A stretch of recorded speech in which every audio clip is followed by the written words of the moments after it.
Hello friends, welcome back to my channel. This is Muskan Nargwani और हम लोग पढ़ रहे थे क्लास 9th की साइंस सब्जेक्ट से chapter number 6 which is tissue.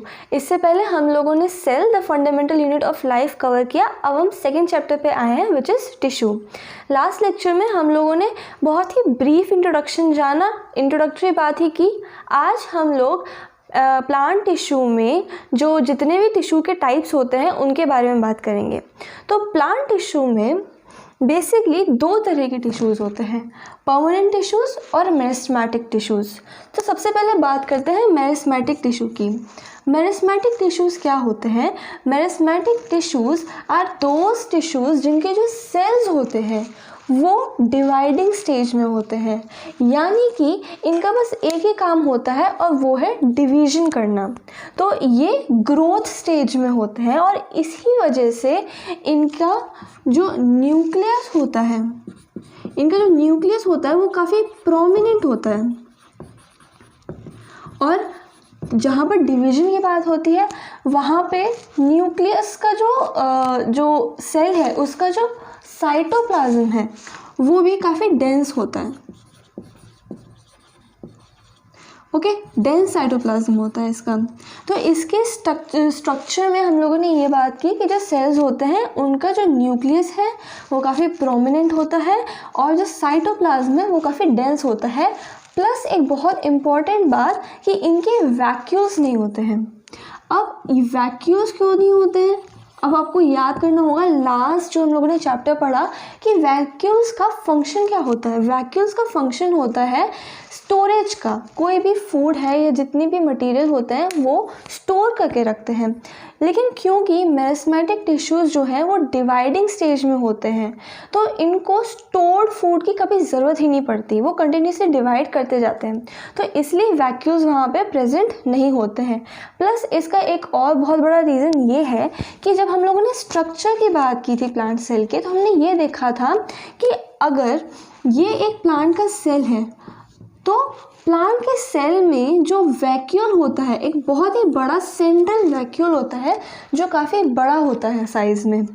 तो जब जो सेल है वो डिवाइडिंग स्टेज में होता है और उसके अंदर अगर इतना बड़ा वैक्यूल प्रेजेंट होगा तो उसको डिवीज़न करने में बहुत प्रॉब्लम होगी। तो इसीलिए जो वैक्यूल्स हैं वो इन मेरिस्टेमेटिक टिश्यूज़ के सेल्स में बिल्कुल भी नहीं होते हैं। और न्यूक्लियस क्या होता है? प्रोमिनेंट होता है। साइटोप्लाज्म जो है वो डेंस होता है। ये तो बात हो गई मेरिस्टेमेटिक टिश्यूज़ के बारे में। अब इनके 3 कैटेगरीज होते हैं, 3 तरह के होते हैं, एपिकल, लेटरल एंड इंटरकैलरी। तो ये 3 तरह के मेरिस्टेम्स जो हैं वो प्रेजेंट होते हैं। जहाँ पर भी मेरिस्टेमेटिक टिश्यू नहीं लिखा है इसकी जगह दूसरा वर्ड यूज़ होता है मेरिस्टेम्स। तो कंफ्यूज नहीं होना है, ठीक है। अब हम इन तीनों की लोकेशन और इनके फंक्शन के बारे में बात करेंगे। तो सबसे पहले आता है एपिकल मेरिस्टेम।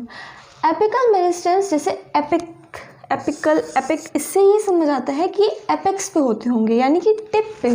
तो इनकी लोकेशन के बारे में क्या पता चला हमें कि ये टिप पे प्रेजेंट होते हैं of stems and roots.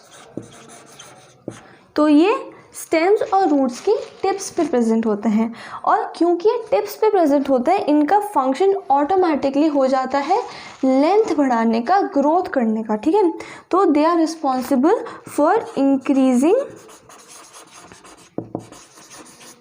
Length of shoot and root. तो ये याद रखना है कि ना कि सिर्फ स्टेम्स बट ये रूट्स के टिप्स पे भी प्रेजेंट होते हैं। इनकी लोकेशन और फंक्शन के बारे में बात होगी। अब लेटरल का मतलब हमको पता है साइड में।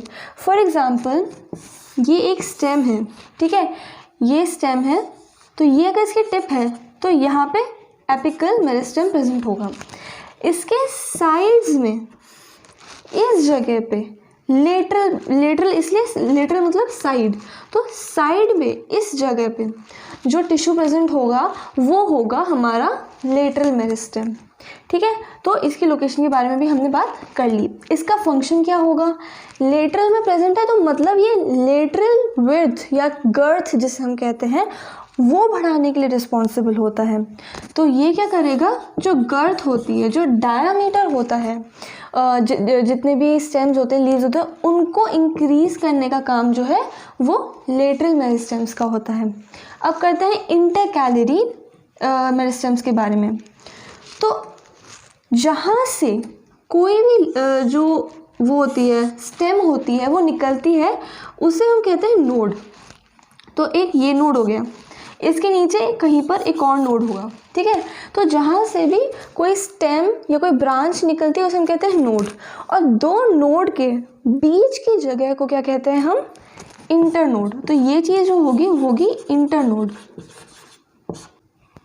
तो इंटरकैलरी की हमने अब लोकेशन डिस्कस कर ली कि ये दो नोड्स के बीच में प्रेजेंट होंगे, जिसे हम इंटरनोड कहते हैं। तो ये हो गई इनकी लोकेशन। अब इनका फंक्शन क्या होता है, क्योंकि इंटरकैलरी मेरिस्टेम एक टाइप का मेरिस्मेटिक टिश्यू है, तो मेरिस्मेटिक टिश्यूज़ का काम क्या होता है, ग्रोथ करने का। तो इंटरकैलरी इंटरनोड्स की ग्रोथ के लिए रिस्पॉन्सिबल होगी, यानी कि इंटरनोड्स को लंबा करिए, उनकी ग्रोथ के लिए रिस्पॉन्सिबल होगी, ठीक है। इसके फंक्शन के बारे में भी हमने बात कर ली। तो ये थे मेरिस्मेटिक टिश्यू। अब दूसरे टाइप ऑफ टिश्यूज़ आते हैं जिसे हम कहते हैं परमानेंट टिश्यूज़। तो अब इसके बारे में बात करते हैं। तो प्लांट टिश्यू का दूसरा टाइप आता है परमानेंट टिश्यूज़। अब ये परमानेंट टिश्यूज़ होते क्या हैं, जब मेरिस्मेटिक टिश्यूज़ डिवाइड करके एक पर्टिकुलर शेप, साइज़ और फंक्शन को अपना लेते हैं तो वो परमानेंट टिश्यूज़ बन जाते हैं। तो वही मेरिस्मेटिक टिश्यू जिनका एक फिक्स्ड शेप, साइज़ और फंक्शन डिनोट हो जाता है, तो हम उन्हें ही परमानेंट टिश्यूज़ कहते हैं। और परमानेंट टिश्यूज़ फर्दर डिवाइड होते हैं दो टाइप्स में, which is simple tissues, simple permanent tissues and complex permanent tissues. तो सिंपल परमानेंट टिश्यूज़ क्या होता है, ये वो टिश्यूज़ होते हैं जो एक टाइप के सेल से बने हैं। तो इसमें 4 कैटेगरीज आती हैं बेसिकली, पैरेन्काइमा, कोलेन्काइमा, स्क्लेरेन्काइमा और प्रोटेक्टिव सिंपल टिश्यूज़ भी होते हैं, उसके बारे में हम बाद में बात करेंगे। और कॉम्प्लेक्स परमानेंट टिश्यूज़ वो होते हैं जो अलग अलग तरह के सेल्स से इस तरह से बने होते हैं कि वो सब एक दूसरे को कॉम्प्लीमेंट करते हैं। इनके बारे में भी हम आगे डिटेल में पढ़ेंगे। तो अब बात करते हैं पैरेन्काइमा, कोलेन्काइमा और स्क्लेरेन्काइमा के बारे में। तो पैरेन्काइमा जो है, इसकी लोकेशन के बारे में हम इसके एंड में बात करेंगे।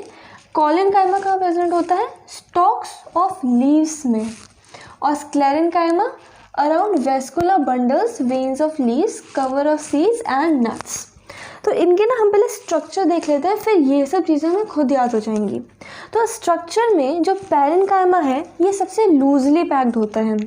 अगर हम तीनों को कंपेयर करें तो पैरेन्काइमा जो है सबसे लूजली पैक होता है, क्योंकि इसमें लार्ज ICS होता है। ICS मतलब इंटरसेल्युलर स्पेस, इसमें ज़्यादा इंटरसेल्युलर स्पेस है, तो ये लूजली पैक है।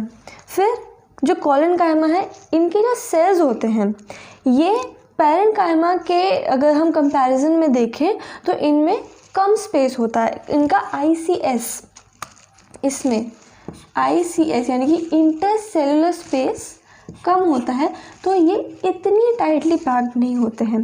प्लस इनके अगर स्ट्रक्चर की बात करें तो जो सेल्स होते हैं वो इलॉन्गेटेड होते हैं, और जो वॉल है वो कॉर्नर से थिकन्ड होती है। फॉर एग्जांपल अगर ये एक सेल है तो इसकी जो वॉल होगी वो यहाँ से ज़्यादा थिक होगी, ये जो कॉर्नर्स हैं ये ज़्यादा थिक होंगे बजाय कि जो उसके बाकी साइड्स हैं। तो ये जो है साइड में ज़्यादा थिक हो गई, फिर ये साइड, फिर कॉर्नर्स पे थिक, इस तरीके से, ठीक है। अब स्क्लेरेन्काइमा की बात करें तो इसमें ICS सबसे कम होता है, इसका इंटरसेल्युलर स्पेस सबसे कम होता है, और ये सेल जो है वो लॉन्ग होते हैं और नैरो होते हैं। ये कुछ इस तरीके से होते हैं, ये है ना, ये लंबा हो गया और पतला, और इनकी जो सेल वॉल होती है वो बहुत थिक होती है। थिक क्यों होती है, क्योंकि इसमें एक सीमेंटिंग मटेरियल, एक सीमेंट नहीं, सीमेंट की तरह एक मटेरियल प्रेजेंट होता है जिसको हम कहते हैं लिग्निन। तो इसमें क्या प्रेजेंट होता है, लिग्निन। तो हमने स्ट्रक्चर की बात कर ली कि इसमें इंटरसेल्युलर स्पेस सबसे ज़्यादा है, तो मतलब ये लूजली पैक होंगे।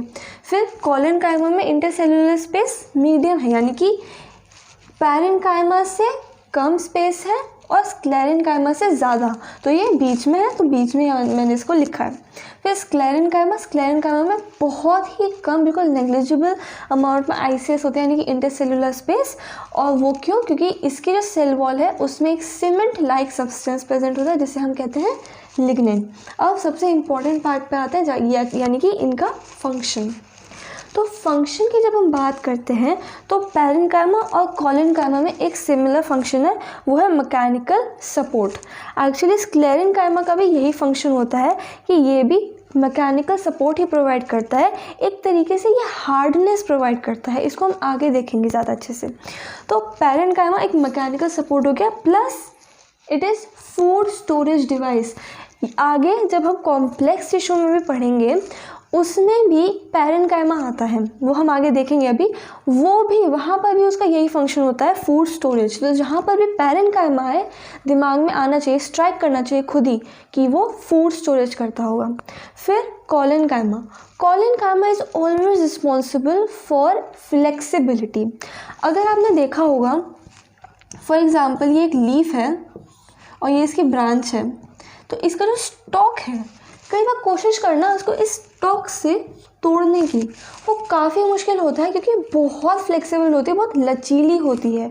तो जब भी हम लीफ को तोड़ते हैं वो या तो इसके टिप से, जहाँ से स्टेम और स्टॉक, जहाँ पर जुड़ा होता है, ये यहाँ से टूट जाती है। लेकिन स्टॉक को तोड़ना वो काफ़ी मुश्किल होता है क्योंकि इसमें बहुत ज़्यादा अमाउंट में कॉलेनकाइमा होता है, तो इसको इस तरह से याद रखना है। फिर स्क्लेरेन्काइमा, इसका फंक्शन है हार्डनेस प्रोवाइड करना।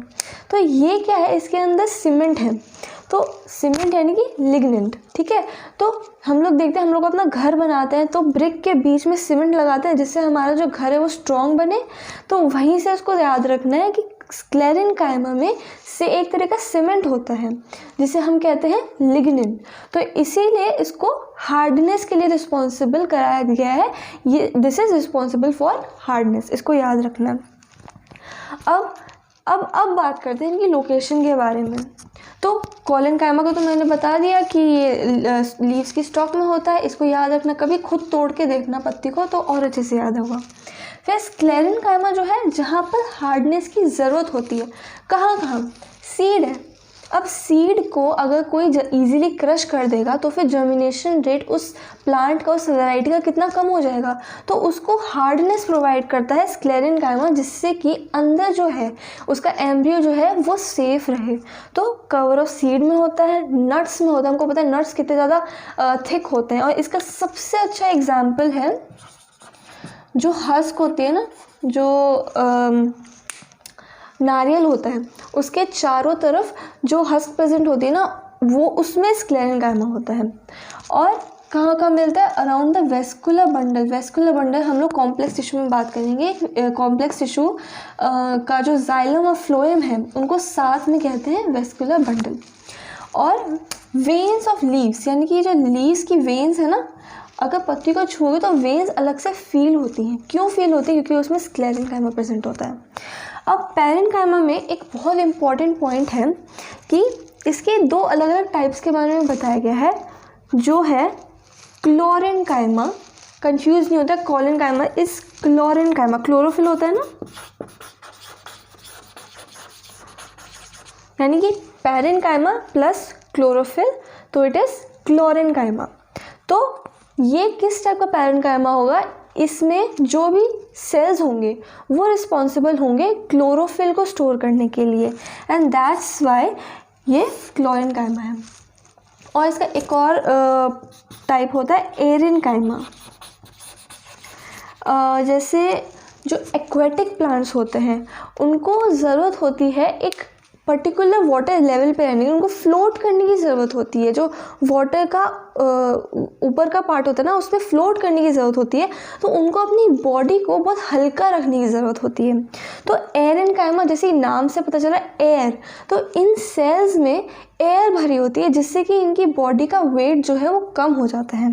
तो इसीलिए ये हेल्प करती हैं जो भी वाटर में जो फ्लोटिंग प्लांट्स होते हैं उनको सरवाइव करने की। अगर एरेनकाइमा उनमें नहीं होगा तो वो डूब जाएंगे और वो सरवाइव नहीं कर पाएंगे। तो ये दो तरीके के टाइप्स हैं पैरेनकाइमा के, और इसीलिए मैंने इसकी लोकेशन नहीं लिखी क्योंकि पैरेनकाइमा हर वो जगह प्रेजेंट होता है जहाँ पर फूड स्टोरेज की ज़रूरत होती है, जहाँ पर किसी भी चीज़ की स्टोरेज की ज़रूरत होती है। ये दो स्पेशल केसेस हैं जहाँ पर क्लोरोफिल और एयर स्टोर होती है। तो पैरेनकाइमा की इस तरह से लोकेशन अलग अलग होती है। अब प्रोटेक्टिव सिंपल परमानेंट टिश्यूज़ के बारे में बात करते हैं। इसमें आता है एपिडर्मिस। एपिडर्मिस क्या होता है? एपिडर्मल, जहाँ पर भी एपिडर्मिस आए सबसे पहले ये चीज़ दिमाग में स्ट्राइक होनी चाहिए, सरफेस। सरफेस यानी कि प्रोटेक्शन। देखो कोई भी लीफ है, ठीक है, इसकी जो सबसे आउटर मोस्ट, सबसे ऊपर की जो सतह होगी ना उस पर ये एपिडर्मिस होगा, वहाँ पर एपिडर्मल सेल्स होते हैं। क्यों? क्योंकि एपिडर्मिस का फंक्शन ही होता है प्रोटेक्शन का। और ये कैसे प्रोटेक्ट करते हैं? इनके जो सेल्स होते हैं वो बहुत ही पास लोकेटेड होते हैं, इनके अंदर इंटरसेलुलर स्पेस जो है वो बिल्कुल मिनिमम होता है। और क्योंकि ये एक्सक्लूसिवली रिस्पॉन्सिबल होते हैं प्रोटेक्शन के लिए, इसलिए इन्हें इन तीनों में से किसी कैटेगरी में नहीं रखा गया। इनके लिए अलग से कैटेगरी बनाई गई which is the protective simple permanent tissue.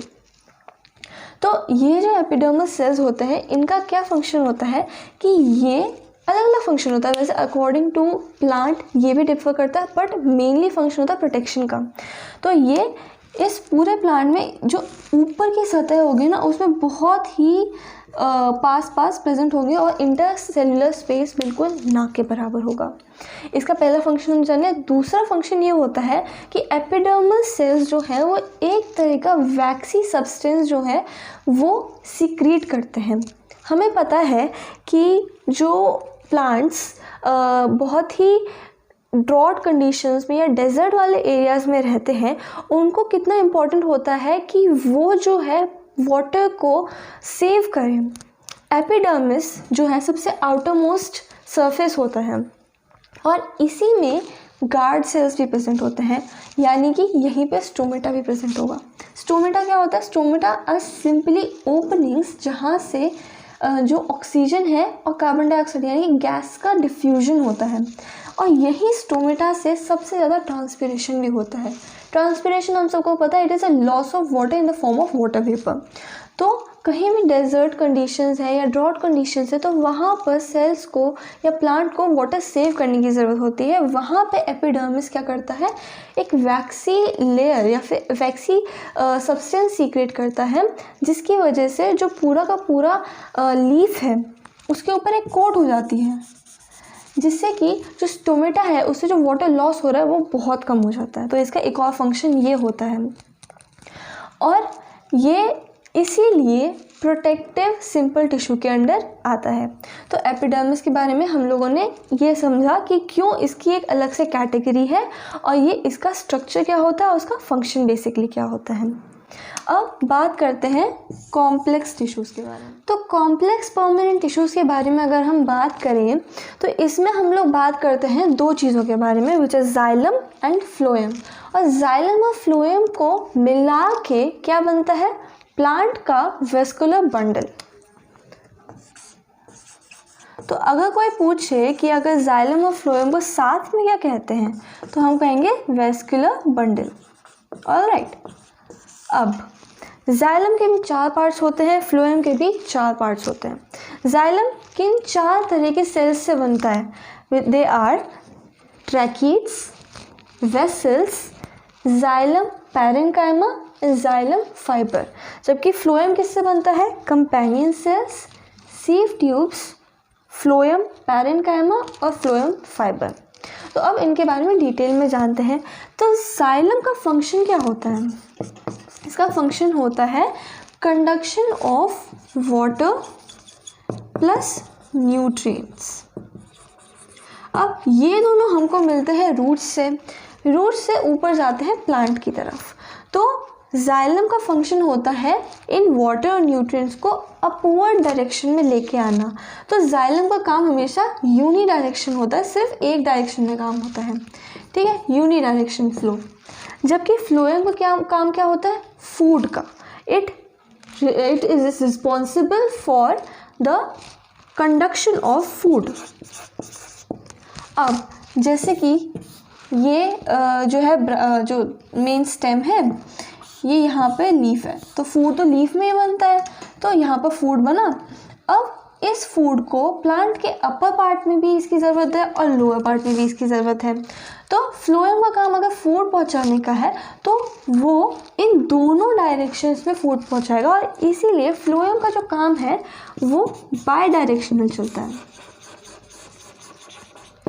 अब ये चीज़ इन चारों में से करता कौन है, ये चारों नहीं करता है।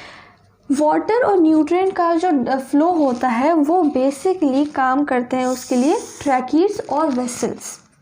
तो ये काम जो है इनका होता है, ये फंक्शन एक्चुअली ट्रैकीड्स और वेसल मिलके निभाते हैं। ट्रैकीड्स और वेसल को हम लोग टीवी शॉर्ट फॉर्म में इस तरह से याद कर सकते हैं कि जाइलम को टीवी देखना बहुत पसंद है, तो इसीलिए ट्रैकीड्स और वेसल जाइलम के अंदर आते हैं, तो इसलिए याद रहेगा, ठीक है। तो ट्रैकीड्स और वेसल का फंक्शन हो गया वाटर न्यूट्रिएंट्स को कंडक्ट करना। अब जाइलम पैरेन्काइमा। जाइलम पैरेन्काइमा मैंने कहा था जहाँ पर पैरेन्काइमा है क्या चीज़ आनी चाहिए दिमाग में, स्टोरेज। तो जाइलम पैरेन्काइमा भी स्टोरेज का काम करता है, प्लस इसका एक और काम होता है conduction of water in sideways direction. Tracheids और वेसल वर्टिकली ट्रांसफ़र करते हैं वाटर और न्यूट्रिएंट्स को, जबकि जाइलम पैरेन्काइमा उन्हें साइडवेज, यानी कि अगर लीव्स के अंदर या फिर कहीं और ले जाना हो तो साइडवेज मूवमेंट कैसे होगा, जाइलम पैरेन्काइमा के थ्रू। और xylem fibre is responsible for support. अब फ्लोएम में आते हैं जो बाय डायरेक्शनल, जिसका काम चलता है फूड को कंडक्ट करने का। अब ये काम कौन करता है, ये दोनों कंपेनियन सेल्स और सीव ट्यूब्स, ये दोनों फूड को दोनों डायरेक्शन में जो है वो फ्लो कराते हैं। तो ये हो गया इनका फंक्शन। हम यहाँ पर फंक्शन तो पढ़ रहे हैं, लेकिन इसका मैकेनिज्म होता है एक्चुअल में क्या होता है वहाँ पर, वो अगर किसी को भी जानना हो, अगर आपके अंदर थोड़ा सा भी हो कि चलो कैसे होता है मैकेनिज्म जानने की इच्छा हो, तो मैंने इसके ऊपर ऑलरेडी वीडियो बना रखा है और इसका लिंक मैं आपको डिस्क्रिप्शन बॉक्स में प्रोवाइड कर दूँगी, तो आप वो जाके देख सकते हैं।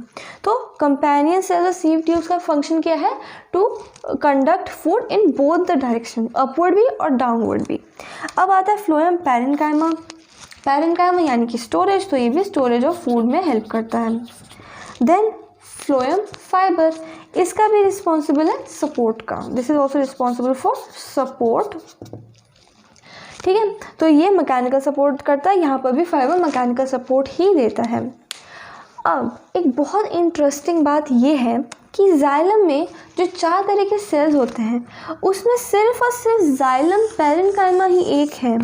इसको ऐसे चांद तारे बना के बिल्कुल हाईलाइट कर देना, सिर्फ जाइलम पैरेन्काइमा ही एक है जो लिविंग है, जिसमें लिविंग सेल्स हैं, क्योंकि बाकी तीनों यानी कि ट्रैकीड्स, वेसल और जाइलम फाइबर्स, ये तीनों डेड सेल से बने होते हैं।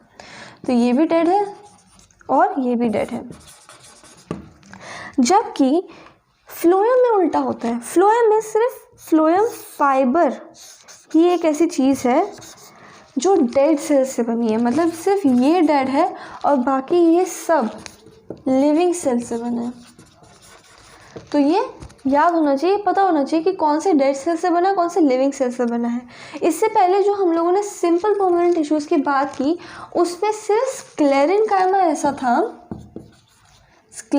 ऐसा था जो डेड सेल से बना था, ठीक है, ये डेड सेल से बना था, जबकि कॉलेन्काइमा और पैरेन्काइमा ये दोनों लिविंग सेल से बने होते हैं।